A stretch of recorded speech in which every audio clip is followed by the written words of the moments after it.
Have you ever wondered how a single act of kindness can change not only a person's life, but generations yet to come? How a door, once opened in compassion, can become a gateway to healing, to love, to humanity itself.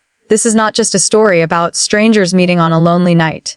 It is about hearts, tired, broken, and wandering, that somehow found their way home. His name was Daniel Carter. He was not rich. He was not famous. He was not the kind of man people wrote songs about. But he carried something far more precious than gold. He carried a heart that still knew how to feel. Daniel lived on the edges of a small western town. A wooden house, weathered by winds and silence, stood as his only company. He was a ranch hand once, strong and proud. But time had slowed his steps, and loneliness had grown in his shadow. Each morning, Daniel rose before the sun, feeding the horses that remained, chopping firewood with hands that once held dreams. And every evening, he would sit on his porch with an old Bible on his lap, whispering prayers that floated into the night.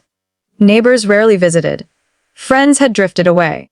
But Daniel kept his faith.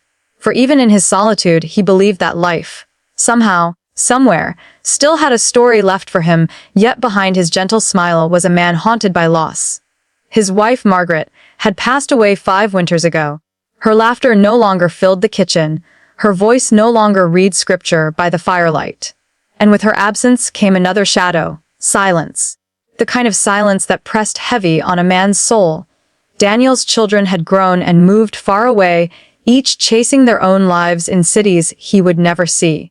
Letters came less often, phone calls even less. He did not blame them. Life was busy. But still, he felt forgotten. Nights were the hardest. The house, once alive with voices, now echoed only with the ticking of an old clock. He would stare at Margaret's picture by the lamp, whispering, "If only you were here, love, this loneliness would not hurt so much." But she was not, and the world outside seemed colder every day. Daniel's heart carried the weight of being invisible. Not hated, not rejected, just unseen. And in those quiet nights, he wondered, was kindness still alive in this world? Or had it vanished, just like the warmth of yesterday? It was on one of those nights, when winter's breath wrapped the land in snow, that Daniel heard it. A faint knocking. 3 gentle taps on his wooden door. At first, he thought it was the wind. But then again, 3 knocks, soft, hesitant. He rose from his chair, candle in hand, and walked to the door. When he opened it, his breath caught. Standing before him were 2 young women, exhausted, shivering, their clothes damp from snow, their faces pale yet strikingly noble, carrying both fear and hope in their eyes. They were strangers, sisters, lost, far from home. Daniel's first instinct was caution. Why had they come here, to this lonely cabin? But then, he saw their trembling hands. He saw the desperation in their gaze. Without a word, he stepped aside. "Come in," he whispered, his voice low but steady. And they did. Inside, by the fire, he gave them blankets, warm bread, and water. They spoke little at first, only sharing that their journey had been long, their burdens heavy, and their hearts weary from rejection. Every door they had knocked upon that night had remained closed. Until his. As Daniel listened, something stirred inside him. For the first time in years, he felt needed. Not for his money, not for his land, but for his humanity. That night stretched into hours of quiet conversation, and with every word, every glance, every fragile smile, the silence that once haunted Daniel's home began to fade. Days turned into weeks, and the sisters stayed. They helped with chores, brought laughter back into the kitchen, and prayed with him by the fire.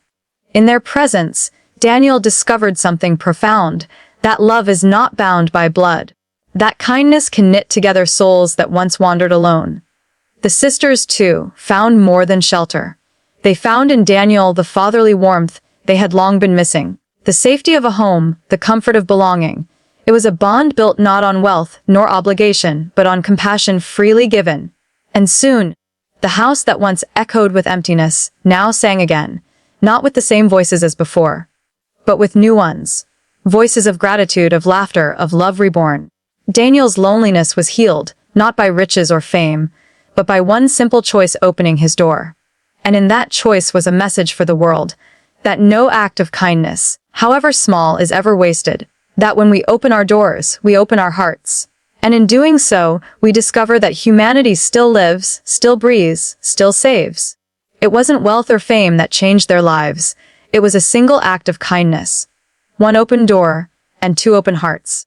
It wasn't wealth or fame that changed their lives. It was a single act of kindness. One open door and two open hearts.